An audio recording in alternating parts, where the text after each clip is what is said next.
Reels ना break, पुस्तकांना पसंती, एस टी स्थानकावरील वाचनालय ठरते आकर्षण.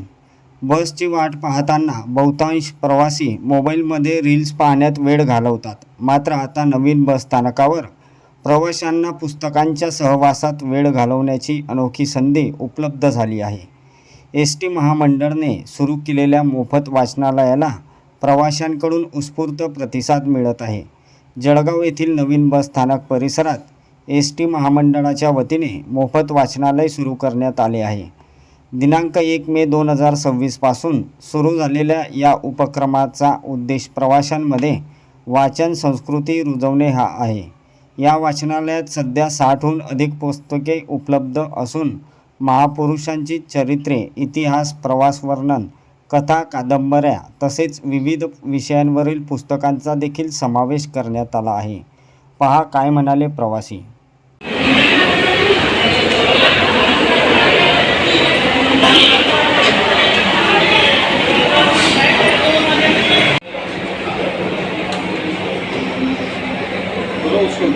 माझे नाव रुपाली राहुल पाटील. मी राहणार चोपडा तालुक्यातील पारगा या गावाची आहे. तर माझी बस वेळा लेट असल्या कारणाने मी इथं वेळ घालवत आहे, कारण की मला पुस्तकांची आवड असल्यामुळे मी या ठिकाणी आलेले आहे. व अशीच बऱ्याच जणांना आवड असते पुस्तकांची, तर त्यांना सोयीने व्यवस्थित बसल्याने वाचन होत नाही. तर जे राज्य शासन कार्यक्रम राबवत आहे या पुस्तक वाचनालयाचा खूप चांगल्या प्रकारे आहे आणि राज्य शासनाच्या या अशा कार्यक्रमाला मला खूप आवड निर्माण झालेली आहे. तर मी माझा थोडा वेळ इथं घालवत आहे. आणि आजकालच्या पिढींना मोबाईल वगैरे बाकीचं जे ध्येय म्हणजे हे लागलेलं आहे, तर त्याच्या दृष्टिकोनाने हे राज्य शासनाने निर्णय घेतला आहे की थोडा पुस्तकांकडे वेळ द्यावा. तर हे मला खूप आवडतं.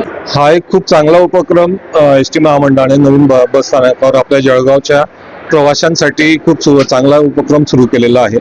या उपक्रमाचा उद्देश हाच आहे की जो प्रवाशांना त्यांच्या जी बस असते त्यांना अर्धा तास 1 तास जो काय वेळ असतो तो वेळ सार्थकी लागावा आणि त्यांना विविध पुस्तकं वाचायला इथे विनामूल्य उपलब्ध व्हावे, हा त्यामागचा एक चांगला उद्देश आहे. प्रवाशाला समजा 15 मिनिटं 20 मिनिटं अर्धा तास इथे वेळ असेल तर ते वाचनालयामध्ये येऊन विनामूल्य त्यांच्या आवडीचं पुस्तक इथे वाचू शकतात. आणि ह्या उपक्रमासाठी माझे कैलासवासी माझे वडील श्री पुरुषोत्तम श्री हरिशेठ भावसार आणि आई शशिकलाबाई पुरुषोत्तम भावसार यांच्या स्मृतिप्रीत्यर्थ मी थोडीफार या ठिकाणी म्हणजे आमच्या वडिलांच्या स्मृतिप्रीत्यर्थ हे एक वाचनालयासाठी आम्ही थोडीफार मदत केलेली आहे. याच्यामध्ये हे सगळं वाचनालयाचं स्ट्रक्चर, त्यामध्ये आम्ही काही पुस्तकं, इथलं लाईट व्यवस्था, फॅन व्यवस्था सगळी आम्ही करून देतो आहोत. आणि या मागचा एक उद्देश हाच आहे की विद्यार्थ्यांना कॉम्पिटिटिव्ह एक्झामची पुस्तकं विनामूल्य वाचायला मिळावी, त्या प्रवाशांना या ठिकाणी विविध पुस्तकं वाचायला मिळावी आणि एक वाचन संस्कृतीची एक वेगळी सुरुवात आपल्या या मार्फत व्हावी, हा या मागचा एक चांगला उद्देश आम्ही इथे ठेवलेला आहे. नमस्कार, मी विभाग नियंत्रक जळगाव विभाग रजनीश बोरसे. 1 मे महाराष्ट्र दिन आणि कामगार दिन या दिवशी या मोफत वाचनालयांची सुरुवात महाराष्ट्रभर सुरू झाली.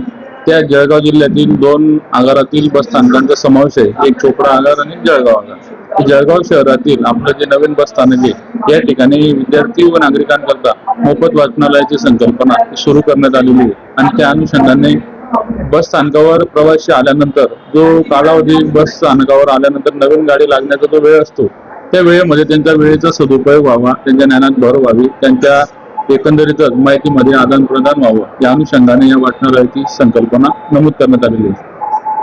आणि याला उदंड असा प्रतिसाद आम्हाला मिळतोय. आम्ही वेगवेगळ्या ज्या शैक्षणिक संस्था असतील, ज्या ठिकाणी मोठे मोठे ज्ञानप्रबोधिनी चालवले जातात, यांच्या मार्फत सुद्धा आम्ही मोफत ते त्या ठिकाणी विद्यार्थ्यांसाठी व सर्वसामान्य नागरिकांसाठी प्रेरणा देणारे व आपल्या ज्ञानात भर घालणारे पुस्तकांची त्या ठिकाणी आम्ही उपलब्धता करून देण्यात आलेली आहे.